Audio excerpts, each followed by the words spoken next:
क्या राकेश जो है इनको किस तरह से कैसे सजा मिलनी चाहिए? फिर फांसी की सजा, फांसी की सजा, बिल्कुल सजाए मौत की सजा मिले, ऐसे लोगों को उम्र कैद की सजा मिले, ताकि समाज में कोई भी नफरती देश के कानून के खिलाफ, देश के संविधान के खिलाफ और संवैधानिक पदों पर बैठे हुए लोगों के खिलाफ इस तरीके का कुकृत्य ना करें।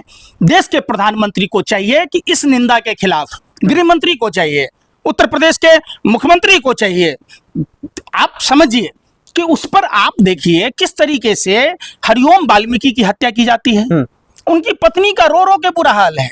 अरे भैया, उनको तब सनातन नहीं समझ में आया कि राजस्थान में, मध्य प्रदेश में कई बच्चों की मौतें हो गई, 40 सैंपल फेल था। मोदी जी कुछ नहीं कर रहे। मोदी जी इस पर इतने आहत है जो उन्होंने एक्सपर्ट्यूट कर दिए हैं, जो मैं आहत हूँ, पूरा देश आहत है, और आप कह रहे जो कुछ उनको कोई फर्क नहीं पड़ रहा है। आपने तो ऐसे बोला जैसे प्रधानमंत्री फेसबुक या नेता हो, देश के प्रधानमंत्री नहीं है।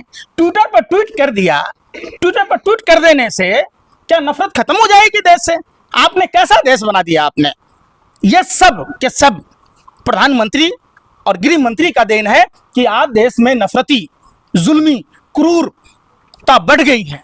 आप समझिए बात को। सीजे साहब एक तरफ दरिया दिली दिखाते हैं, दूसरी तरफ आप भड़काऊ बयान देते हैं, जो फांसी पर लटका दो, तो ये कर दो, वो कर दो। ये भड़काऊ हुआ, ये भड़काऊ हुआ। अरे भड़काऊ तो आपके वो पत्रकार का था जिसको भाजपा कार्यकर्ता थाने तक गया था।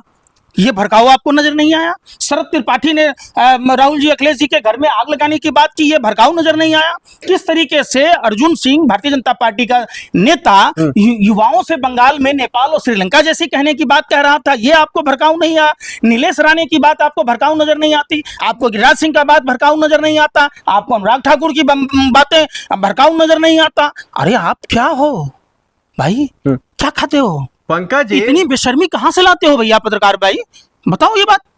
ये देश सबका है, समझिए। देश संविधान से चलेगा, बाबा साहब अंबेडकर का संविधान से चलेगा।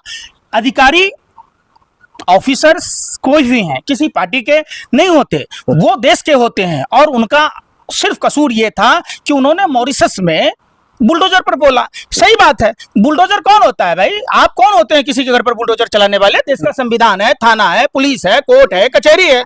आप कौन होते हैं अपने मियां मिट्ठू बनने वाले? आप कौन होते हैं बताओ? लेकिन सवाल तो ये भी निकल कर आ रहा है, जब सीजे साहब ने इतनी बड़ी दरिया दिली देखा, उन्होंने कहा जो इनका जूता भी वापस कर दो, यहाँ तक कि पुलिस से भी वही छोड़ने की बातें कहते हुए दिखाई दे रहे थे, तो फिर आप लोग मतलब इतना बिलबिला क्यों रहे हैं? यार सुन नहीं रहा, आप लोग चाहते क्या है? सुन नहीं रहा ना, यही बात आप पत्रकारों को की बातें देश के लोगों को गर्त में ले जा रही है। आप पत्रकारिता करते हैं, आप लोकतंत्र के चौथे स्तंभ हैं, आपको चाहिए शासन सत्ता से सवाल पूछना। इस तरीके की जो घटनाएं बार बार ना हो, इसके लिए देखिए शासन प्रशासन में ईमानदारी, सच्चाई, गर्मी होनी चाहिए। अगर आपने देखा जौनपुर में भारतीय जनता पार्टी का मंडल अध्यक्ष शुक्ला राजस्व अधिकारी को भद्दी भद्दी गालियां दे रहा था, आपने नहीं देखा? आपने कभी उस पर सवाल नहीं पूछा? क्यों भाई? ये करने की इजाजत कौन देता है? किसी को भी कानून हाथ में लेने की कोई जरूरत नहीं है। देश का कानून मजबूत कानून है, देश का संविधान विश्व का सबसे मजबूत संविधान है, और वो संविधान न्यायप्रिय संविधान है। जो संविधान की बात नहीं करता उसे देश में रहने का कोई हक नहीं है। दर्शन देकर नहीं बोले कि आप ललितपुर में चाकू के नोक पर एक छात्रा को लिफ्ट देने के बहाने उसके साथ बलात्कार किया, चाकू गोद दिया, तब आपको नहीं दिखाई दिया?